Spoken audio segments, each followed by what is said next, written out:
The air in the small, windowless interrogation room was thick with the smell of stale coffee and recycled fear.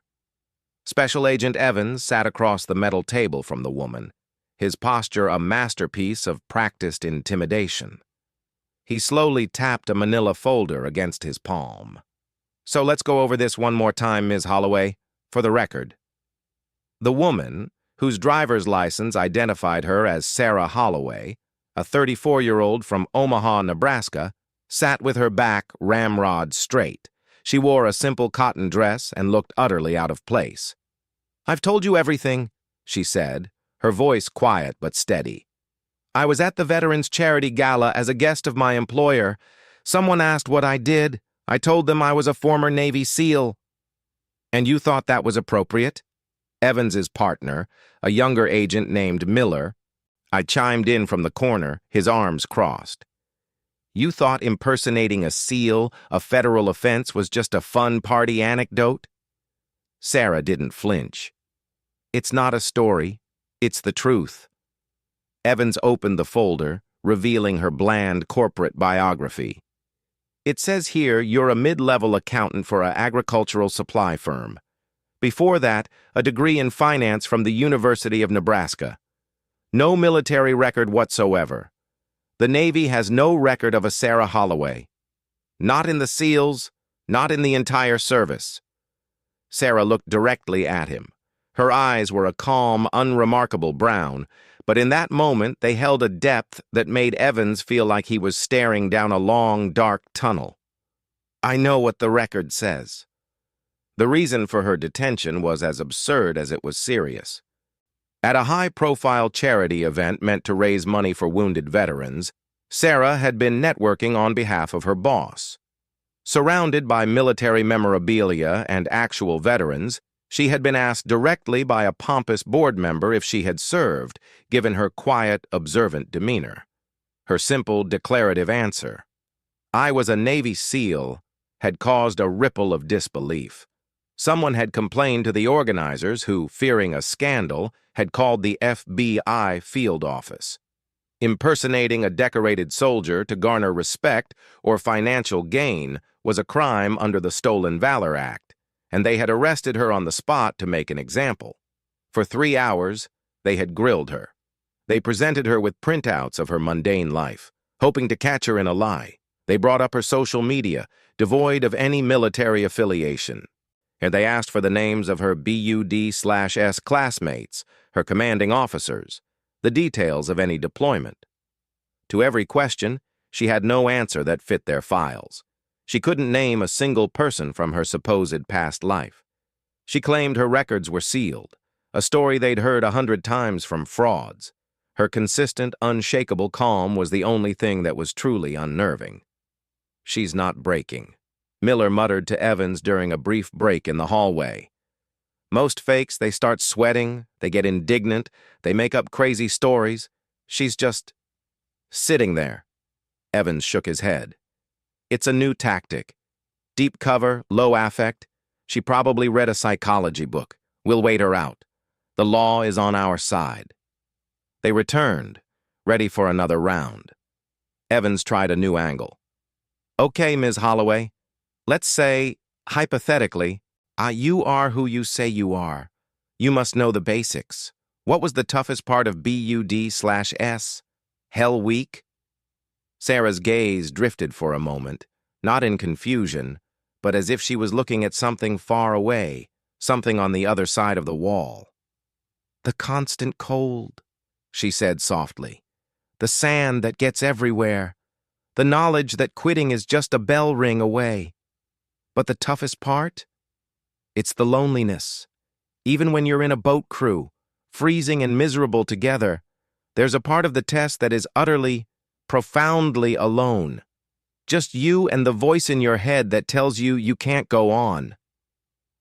Her answer was too accurate, too raw. It wasn't a fact from a Wikipedia page. It was a felt experience. Evans pressed on, a flicker of doubt entering his mind. "Okay, what about a specific operation? Can you name one you were on? Just the name of a theater. A general area." She shook her head. "I can't." Can't or won't, Miller sneered. Both, she replied, the simple word hanging in the air like a granite block. Just as Miller was about to launch into another tirade, the metal door to the interrogation room opened with a soft click. A man in his 60s walked in, his civilian clothes unable to hide the ramrod posture of a lifetime in uniform. He had close-cropped gray hair, a face like weathered rock, and small, intelligent eyes that swept the room in a single, comprehensive glance. He wasn't tall, but the space in the room seemed to contract around him. He was followed by a flustered-looking agent who was sputtering, "General, sir, this is an active investigation. You can't just—" The general ignored him completely. He walked to the table. His eyes fixed on Sarah Holloway. He didn't look at her face at first, but at her hands, resting calmly on the table. He then looked at the way she sat, the economy of motion, the absolute stillness. Evans and Miller had risen to their feet, unsure of protocol. The general was a legend, a man whose name was spoken in hushed tones at the Pentagon. He stood before Sarah for a long, silent moment. She met his gaze, her own showing no surprise, no fear, no recognition. Just a patient, waiting stillness. Then, so quietly that only those closest could hear, the general murmured, almost to himself, "Only special forces carry that." His eyes were fixed on a tiny, almost invisible scar that ran from her hairline, behind her ear, and disappeared into her collar. It was a thin, precise line, the kind left by a surgeon's scalpel. But the general knew what it was. He knew that particular scar, in that particular place, was the signature of a specific and highly classified piece of field-expedient medical equipment used by a tiny, unacknowledged subgroup within the special operations community. It wasn't a scar from a combat wound. It was a scar from the removal of something that had been implanted. Evans looked from the general to Sarah, utterly bewildered. "Sir? What is it? Do you know her?" The general didn't answer. He continued to look at Sarah, a flicker of something unreadable in his deep-set eyes.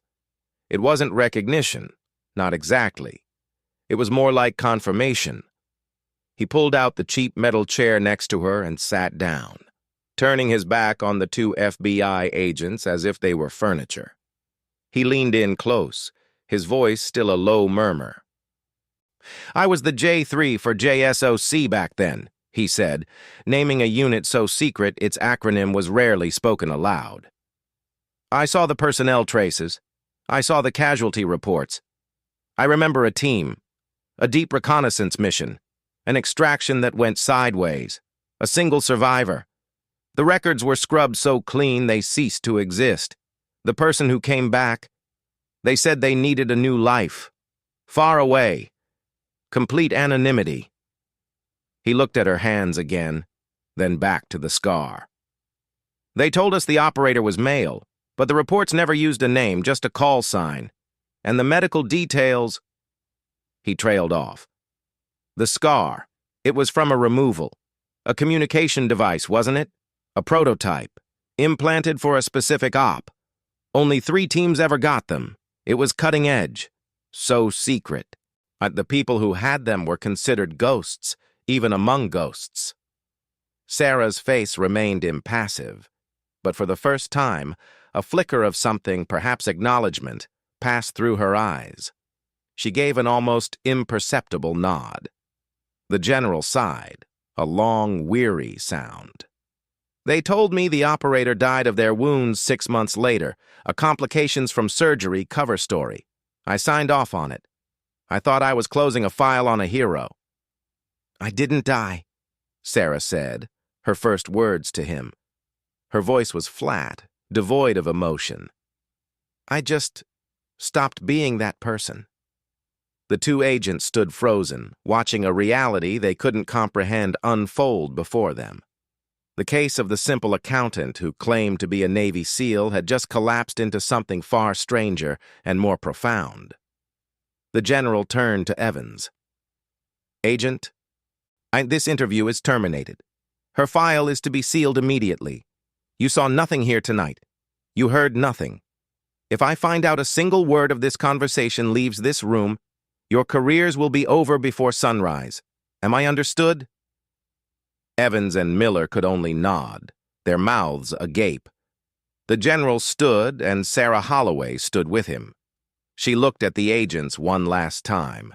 There was no triumph in her gaze, no vindication, just a profound, bone-deep weariness, and the unshakable calm of someone who has stared into an abyss that people like them could never imagine.